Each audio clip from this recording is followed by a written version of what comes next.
Au sommaire, la Commission nationale du mécanisme africain d'évaluation par les pairs, c'est une nouvelle méthode d'évaluation de la bonne gouvernance qui fait son apparition en Côte d'Ivoire. Plusieurs chefs d'entreprise se sont appropriés ce processus d'évaluation lors d'un atelier de sensibilisation. Une page d'éducation dans cette édition et c'est à Soubré où les fondateurs d'établissements privés et le corps préfectoral s'engagent à réduire le pourcentage du taux d'échec scolaire dans la région de l'Anawa.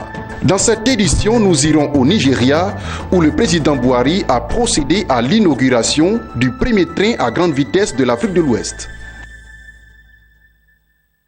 Bonsoir à tous et merci de choisir Business 24 Africa, la première chaîne panafricaine d'information économique.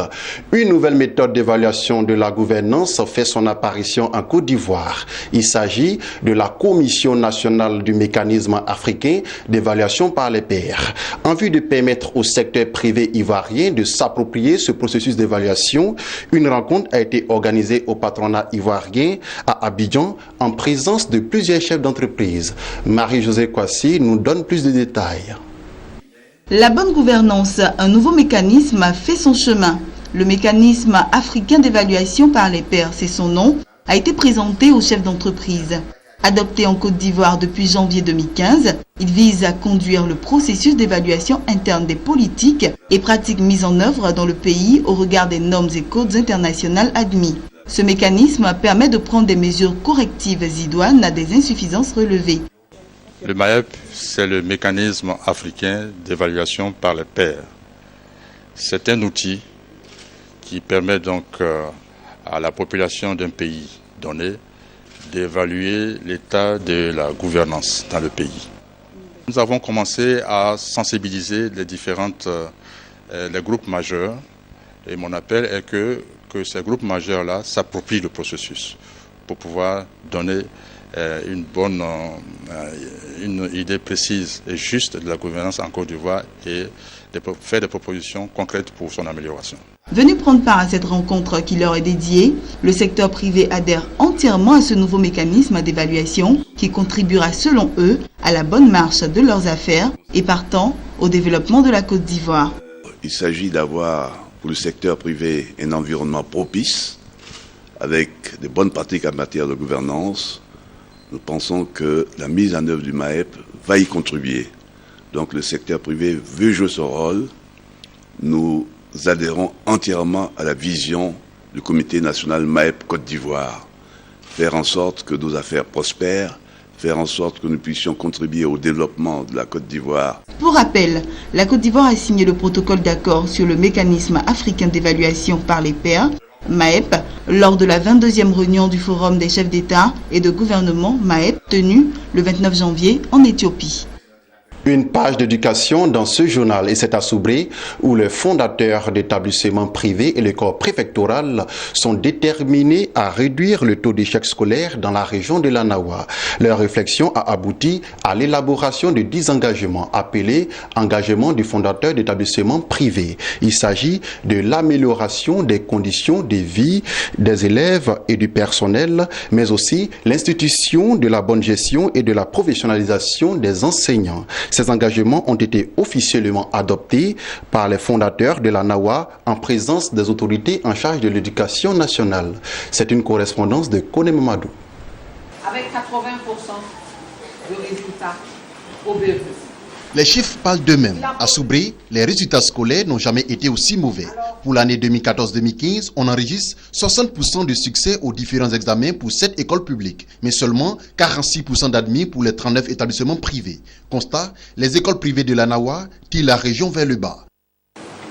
Votre région n'avait pas eu un bon classement au plan national au regard des résultats aux différents examens, notamment au BEPC. À l'analyse de cette contre-performance qui a interpellé toutes les autorités administratives et politiques de Soubré, il est apparu que les établissements privés ont contribué fortement à tirer ces résultats vers le bas. Les établissements privés qui représentent en termes d'effectifs d'élèves et en termes de nombre d'établissements qui constituent la grande majorité n'a pas les résultats escomptés. Il était donc tout à fait indiqué que le premier responsable de l'éducation nationale à Soubré sous la houlette de monsieur le préfet de région, tire sur la sonnette d'alarme. Révèle le directeur régional de l'éducation nationale, Mbasidje Ogu-Roger.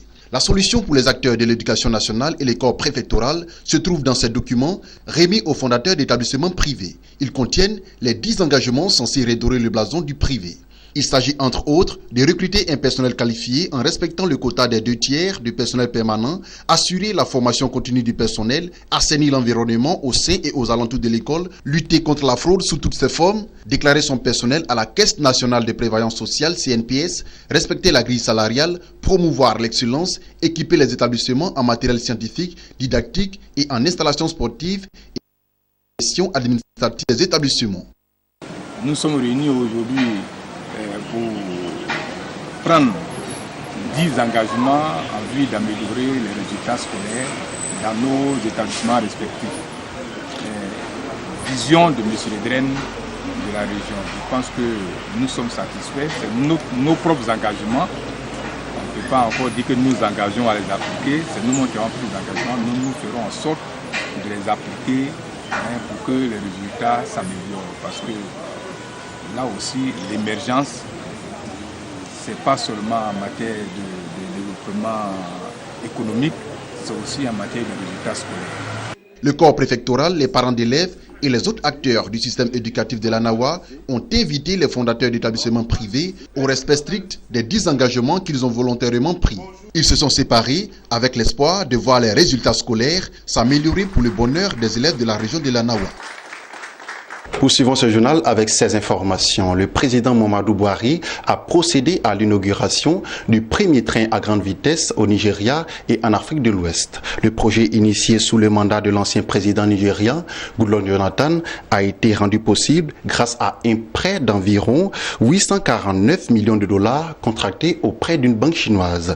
Roulant à une vitesse maximale de 150 km/h, ce TGV reliera Abuja, la capitale, à la ville de Kaduna, au nord-ouest du pays. Le coût du ticket pour un voyageur de première classe est de 2 € et 1,5 € pour celui de la seconde classe.